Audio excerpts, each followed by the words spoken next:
Next on CTV News tonight, former state delegate Michael Vaughn says he's innocent. This after serving nearly 2 years in jail. A special report straight ahead. I told them, as I've mentioned throughout the trial and throughout this whole endeavor, that I've never voted on a Sunday sales bill.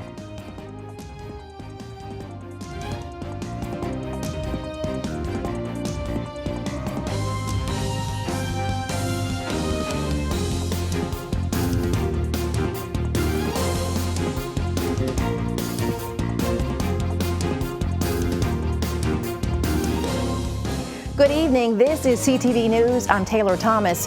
He grew up in Prince George's and was a respected member of the state legislature, but a bribery scandal and a conviction brought him down. Tonight, our very own Patricia Vallone has a special report on the former lawmaker now that he's a free man. Patty? Michael Vaughn was a former Prince George's delegate serving in the Maryland General Assembly for 15 years before everything came crashing down. It was between 2012 and 2016 that former delegate Michael Vaughn came under surveillance by the FBI for possible bribery charges. I remember I got a call from David's son, who was a friend at the time, turned out to be an informant for the FBI, but he asked me to meet another friend of his, a gentleman that I had met once or maybe twice before, Matthew Gorman, at a restaurant out in Laurel. Vaughn says he met Gorman just after the session ended in 2016. As we were winding up the breakfast, he said he wanted to thank me for 305. And of course, at the time, I'm kind of puzzled. I'm thinking to myself, what is 305? The only 305 I knew was a bill that had been introduced by another delegate that would allow developers to receive alcohol beverage permits for their development site. And at the conclusion, he reached, in his pocket and pulled out a wad of cash and gave it to me. I was kind of puzzled as to what it was for, but I guess in using not the best judgment, I went ahead and accepted what he gave me. And as I was departing the restaurants, I was approached by FBI agents, and then everything kind of started to click. This was a setup, this was a sting. Vaughn accompanied the FBI agents to a room in the hotel where the restaurant was located. Agents questioned him about Sunday sales. And of course, I told them, as I've mentioned throughout the trial and throughout this whole endeavor, that I've never voted on a Sunday sales bill because in Annapolis, bills are sent through committees based on subject matter. Tomorrow, we'll take a look at what Vaughn says are discrepancies and how he was charged and why others say they're mere technicalities. And Patty will have more on the Michael Vaughn case tomorrow. Bowie City Police release a vehicle description in a deadly hit and run.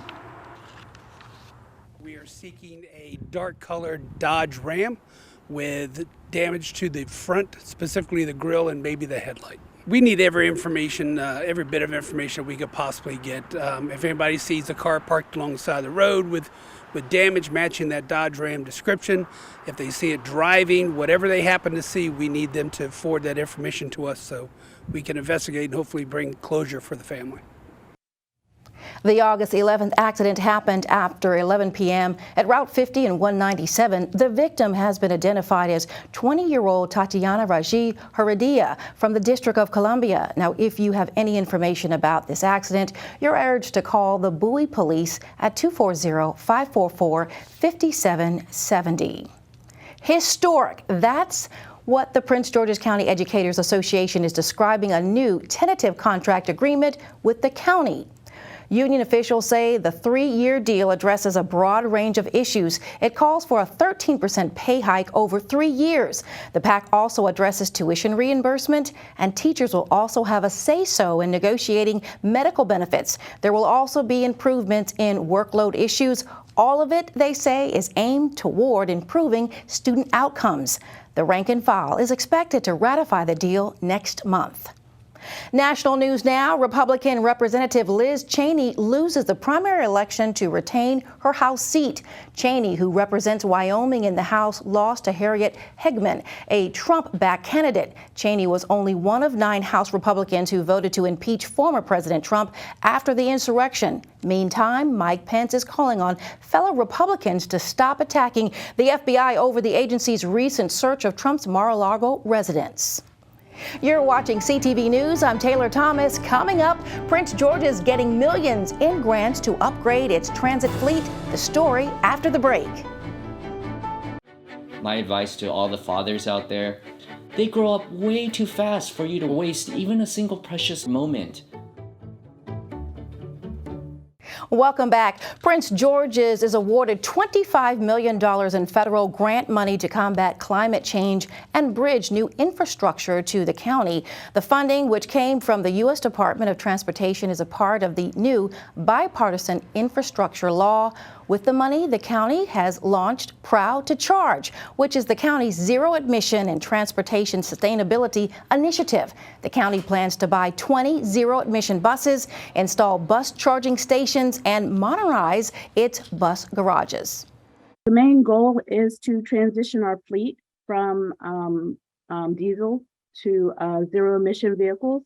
The goal at this point is to be 70% zero emissions by 2035. Hackett says the project will give county residents a cleaner transit option. Here are the latest COVID-19 numbers for our area. The Maryland Health Department has confirmed 1,240 new cases. The positivity rate in Prince George's has eased a bit to 14.11%. 9 Marylanders have died of COVID over the past 24 hours. 589 people are hospitalized. That's down 18 from yesterday. A 21-year-old man has been arrested and charged with the murder of a rideshare driver last week in Temple Hills. The man in custody is Kyan Strawbridge. He faces numerous charges, including murder. He's accused of killing 55-year-old Nezruddin Elzelman of Silver Spring. Police say the victim was found in a car at about 6:30 last Wednesday morning on the 5400 block of Chesterfield Drive in Camp Springs. He was reportedly shot during an attempted armed robbery. Strawbridge is being held on a no bond status. An accident on the Beltway this morning snarled traffic for commuters on both the inner and outer loop. Maryland State Troopers responded to a 2-vehicle accident on the outer loop at 9 this morning near DRC Road. The vehicles involved a 4-door car and an 18-wheeler. Thankfully, no one was injured. Troopers performed an inspection on the 18-wheeler, which is protocol when a commercial vehicle is involved in an accident. The cause, by the way, is still under investigation. A Hyattsville man has been arrested on child pornography charges.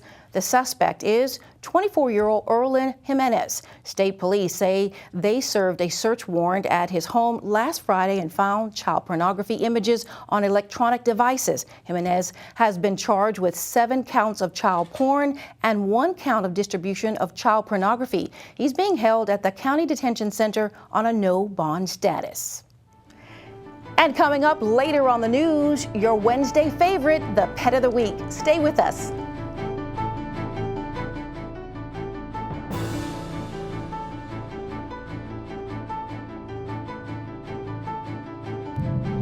You quit smoking and thought, that's that.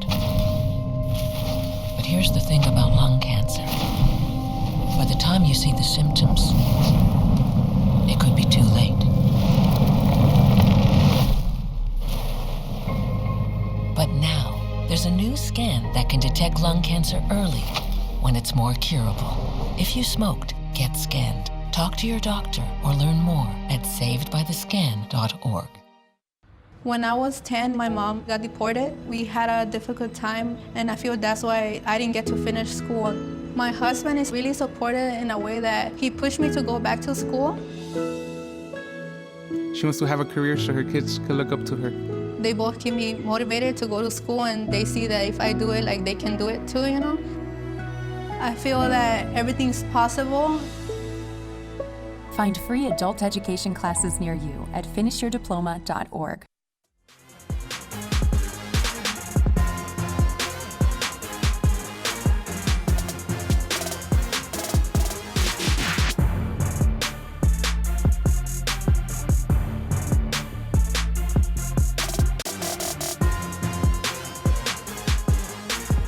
Bowie State University Bulldogs are making major changes on the track. The Vice President of Intercollegiate Athletics and Recreation, Clyde Dowdy Jr., announced yesterday that the men's and women's cross country and track and field programs are being restructured.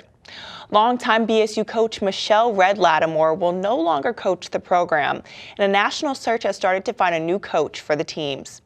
Dowdy says he's looking for a coach who's very dynamic to lead this program. I wanted to come in and who could work with a number of different modalities, so to speak, within track and field, because track and field is so unique. It's like a football team. You got the sprinters, you got the long distance runners, you got the throwers, you got the jumpers, you got cross country. So we got to look for someone who's very dynamic and who's able to cross all of those different activities that I just mentioned and blend it all together to make a unified program. And that takes a unique person. He expects to have a new coach in place by the middle of the fall semester, just in time for indoor track and field season. In Largo this weekend, the Washington Commanders not only debuted a new name and uniform, but also a new team fight song. The marching band shared the team's new fight song prior to kickoff. The Commanders altered its previous fight song, changing the title to Hail the Commanders. With the new lyrics, fans were asked to vote between two options for the hook of the song: Fight for Our Commanders or Leaders on a Mission. Commanders running back and DMV native Jared Patterson had this to say about the new song. I'm a homegrown kid, you know. I'm used to the you know, the old one, but once I probably, you know, hear the new one, I probably fall in love with it, you know, like I did when I was a kid. I mean, it's a change, you know what I'm saying? It's a new era, you know, for this team, and I feel like it's something that we should be excited about, you know, in this city, you know what I'm saying?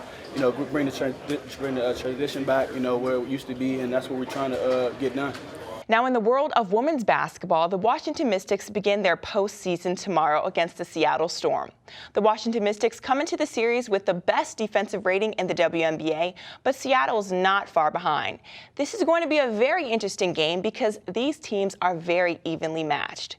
These teams split 2 games in Washington at the tail end of the regular season, and both games were decided by 5 points or less. Now, we all know that Sue Bird, Jewel Lloyd, and Breanna Stewart can have big games on any given night, but the post players on the Storm will need to chip in offensively while limiting the interior duo of Elena Deladon and Shakira Austin on the Mystics. Now, tip-off is tomorrow at 10 p.m., and that's all I have for sports.